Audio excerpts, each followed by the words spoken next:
Supreme court का जो आज ऐतिहासिक फैसला बताएंगे वो दादा परदादा का जो जमीन है वो क्या कर लिया, जाकर कब्जा कर लिया, या दादा जो थे परदादा जो थे वो दिए उपयोग करने के लिए कि आप अपना यहाँ पर जीवन यापन कीजिए। जब आपको पैसा हो जाएगा तब आप क्या कीजिएगा, जमीन को खरीद लीजिएगा और अपने जगह पर चले जाइएगा, तब तक हम आपको रहने के लिए दे रहे हैं। तो अब यहाँ पर जो है पूर्वज के द्वारा, पूर्वज ने जमीन किस लिए दिया, पूर्वज ने जमीन दिया था उपयोग करने के लिए, लेकिन अब जो है लालच हो गया, जमीन से हटने को तैयार नहीं है। मकान दूसरा जगह बना लिया, लेकिन अब वहां पर जो है ना एक तरह से आप कह सकते हैं कि खेती करने लगा। पहले वहां पर खेती भी करता था, रहता भी था, देखभाल भी करता था।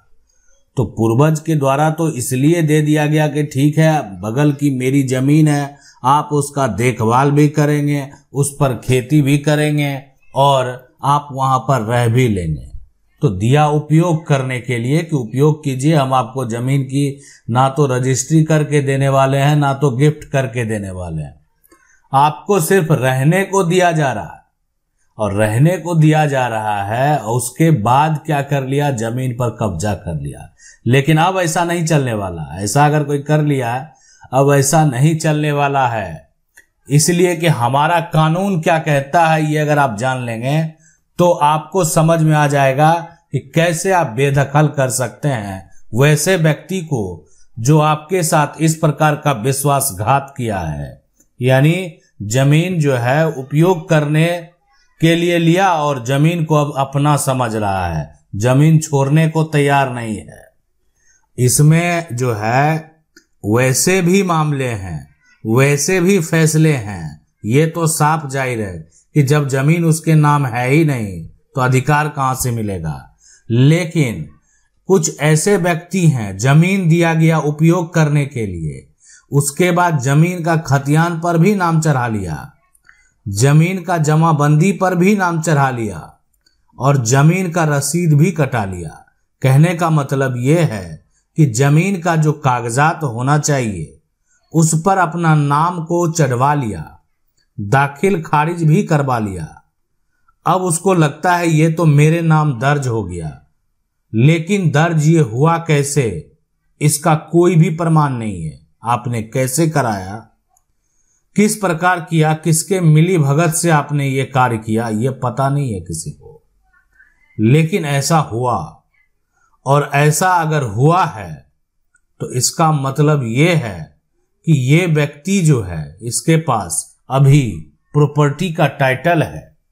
ये व्यक्ति जो है यानी जो जिसको आप जमीन उपयोग करने के लिए दिए थे वो आपकी जमीन को कभी भी बेच सकता है, इसलिए कि अब उसको वो अधिकार हो चुका है।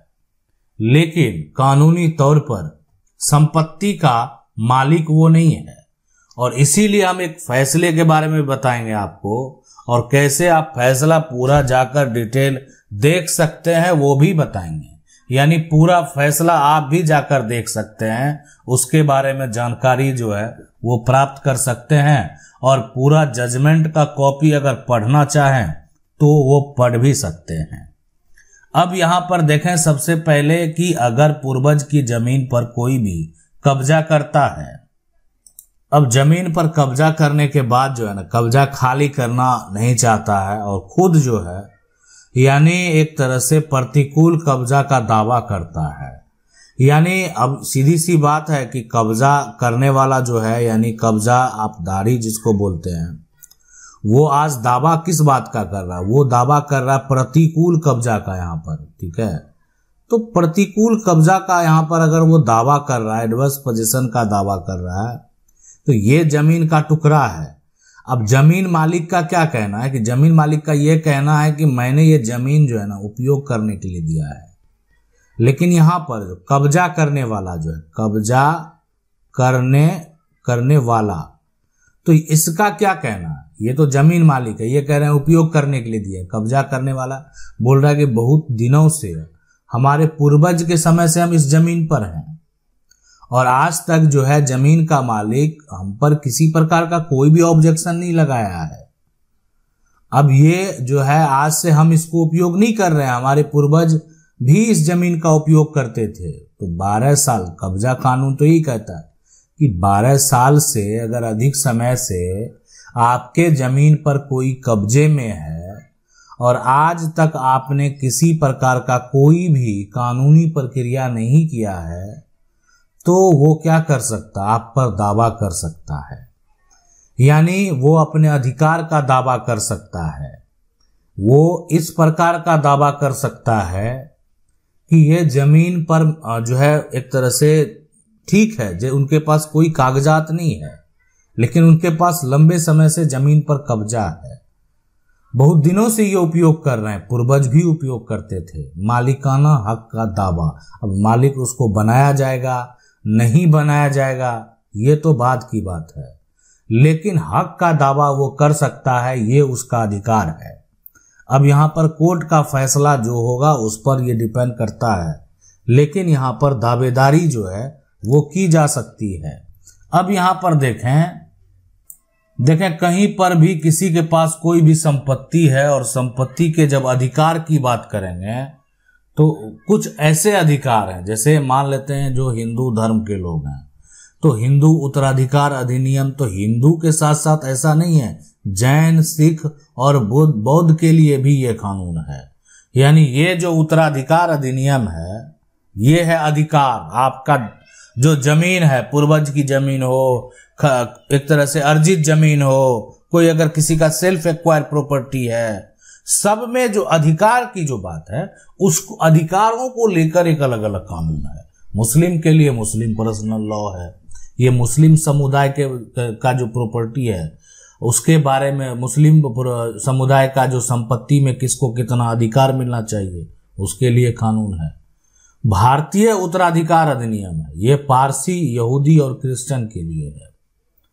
ठीक है, ये जो है भारतीय उत्तराधिकार अधिनियम, इसमें आ जाएगा कौन कौन, इसमें जो मान लेते हैं, खास करके इसमें सारा कुछ आ जाता है। ये ऐसा नहीं है, इसमें चल संपत्ति भी हो जाएगा और अचल संपत्ति भी हो जाएगा। कहने का मतलब जमीन होगा, मकान होगा, है ना, तो पैसा भी होगा, सोना भी होगा, और साथ में मान लेते हैं कोई अन्य ऐसा कोई प्रॉपर्टी है, ठीक है, वो भी गाड़ी है या अन्य घर का कोई ऐसा सामान है, तो सबका जो है एक तरह से यहाँ पर जो अधिकार, कोई इंश्योरेंस है, कोई पॉलिसी है, जो भी है, सब पर अधिकार होगा यहाँ पर। तो यह कानून उसी के लिए है, लेकिन यहाँ पर समुदाय के हिसाब से अलग अलग है। तो अब यह है कि भारतीय उत्तराधिकार अधिनियम जो है कुछ हिस्से हिंदू, सिख, जैन धर्म पर भी लागू होते हैं। यानी ये भारतीय उत्तराधिकार अधिनियम का जो कुछ हिस्सा है, कुछ जो नियम है, वो ऐसा नहीं है, हिंदू पर भी लागू होता है, सिख पर भी लागू होता है, जैन पर भी लागू होता है। तो इसीलिए ये सारा जो कानून आप देख रहे हैं ना, ये कानून है अधिकार के लिए। यानी आपका जो अधिकार होगा जमीन पर, आपका अधिकार जो होगा मकान पर, उन अधिकारों के लिए है। अब उसी अधिकार को लेकर, और अधिकार के साथ साथ यहाँ पर तो अधिकार जो है जमीन तो उपयोग करने के लिए दिया था, तो यहाँ पर तो अधिकार किसका होगा, जो उत्तराधिकारी है, जो वंशज है, कानूनी तौर पर जो अधिकार होगा उसी का होगा। लेकिन यहाँ पर प्रॉपर्टी किस लिए दिया गया, उपयोग करने के लिए दिया गया।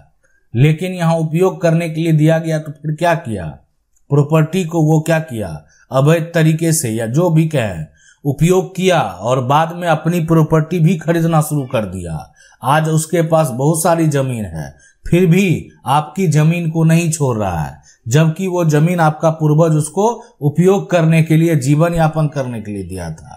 तो क्या कानूनी तौर पर आज हो सकता है उसका कागजात भी बनाकर बैठा है, कागजात आपको पता है कि जाली कागजात बना लिया है या गलत तरीके से नाम चढ़वा लिया है, लेकिन आज आपको अपना अधिकार जो है वो प्राप्त करना होगा। कैसे प्राप्त करेंगे, क्या करेंगे इसके लिए? अब देखें, वो फैसले के बारे में बताते हैं, जो सुप्रीम कोर्ट का फैसला है। अब ये फैसला जो है, इसका जो क्या विवाद हुआ और क्या फैसला दिया गया, ये भी बेहद महत्वपूर्ण जानकारी है। देखें, ये जो एक तरह से फैसला हुआ है उसका नाम है नगीना राय। वर्सेस जो यहां पर हुआ है उसका नाम है देव कुमार, देव कुमार। अब ये केस नंबर है 7266 2013, जाकर डिटेल जो है देख सकते हैं। अब है कि इस केस में जो जमीन का मालिक है ना, और जमीन जो सामने वाला, जमीन का मालिक कोई और है और सामने वाला जो एक तरह से जिसको उपयोग करने के लिए दिया था वो जमीन पर क्या कर लिया, कब्जा कर लिया। कब्जा करके सिर्फ कब्जा ही नहीं किया, यानी कब्जा भी कर लिया और साथ में जी दिया गया था उपयोग करने के लिए। इनके पूर्वज जो है उपयोग करने के लिए दिए थे, लेकिन अब वो कब्जा भी कर लिया और कब्जा करके म्यूटेशन भी करा लिया। ठीक है, तो अब यहां पर जो है अब मूल जो मालिक है उसको ठीक है वो बात पता है नहीं है कि गलत कर दिया मेरे साथ, लेकिन जो संपत्ति का असली मालिक है वो कोर्ट में अपना टाइटल साबित कर सकता है, इसलिए कि उसके पास ऐसे प्रूफ हैं। अब सब पहले हुआ क्या, कहां कहां मामला गया, इसके बारे में जानते हैं।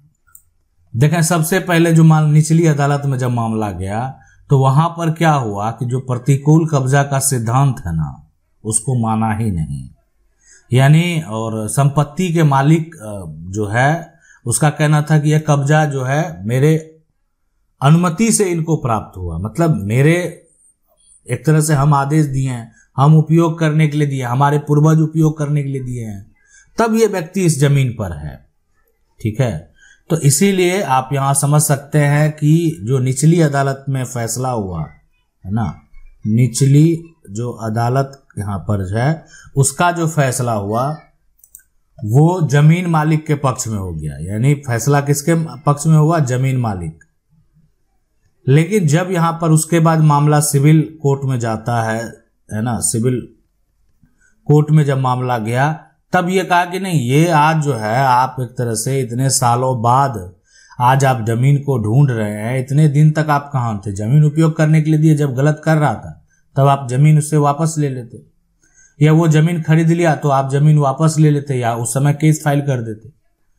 तो ये जो है अगर तो यानी वहां पर भी प्रतिकूल कब्जा का दावा किया गया, लेकिन यहां पर फैसला पलट गया, यहां पर फैसला कब्जा करने वाले के पक्ष में हो गया, कब्जा करने वाले के पक्ष में फैसला हो गया।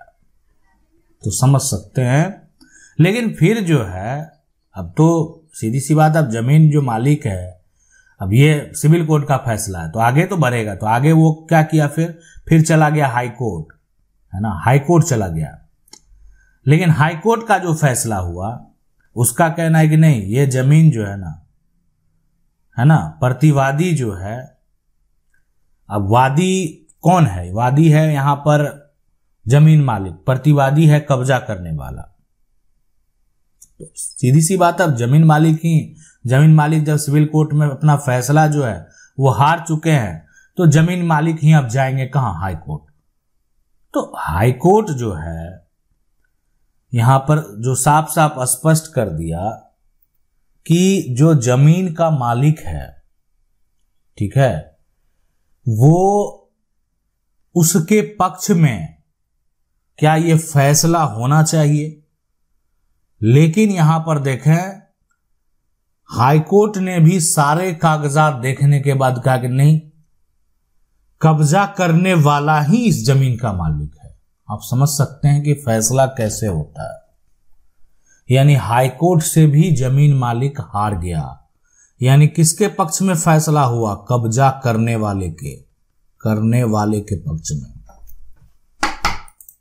लेकिन अब यह है कि जो जमीन का मालिक है वो हार नहीं माना, वो फिर कहां चला गया, सुप्रीम कोर्ट भी चला गया। सुप्रीम कोर्ट गया और सुप्रीम कोर्ट में जो है एक तरह से फिर अपील किया, और सुप्रीम कोर्ट का कहना साफ साफ ये था कि देखें, जो कब्जा करने वाला, पहले आप साबित कीजिए कि आपका कब्जा 12 वर्ष से अधिक है, और आपने अगर ये कागजात तैयार किया है तो अगर ये जो कागजात तैयार किया कैसे किया है ये भी आपको साबित करना होगा।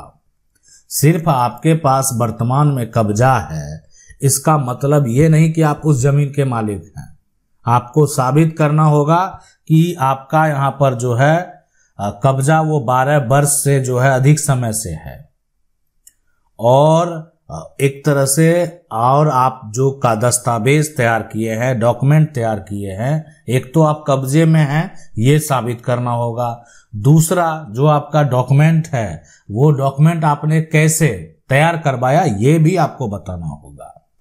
यहां पर फैसला पलट गया, और यहां पर जो फैसला हुआ वो किसके पक्ष में हुआ? यहां पर फैसला जमीन का जो मालिक है ना, जमीन का जो मालिक है उसके पक्ष में फैसला हुआ। अब आगे कहां अपील करेगा कोई? एक बार जो फैसला हो गया सुप्रीम कोर्ट का, समझ सकते हैं वह अब एक कानून बन गया। आशा करते हैं वीडियो अच्छा लगा होगा। वीडियो को लाइक जरूर कर दें। चैनल को पहली बार देख रहे हैं सब्सक्राइब करके जो बेल आइकन है उसको जरूर दबा लें। मिलते हैं अगले वीडियो में, तब तक के लिए जय हिंद।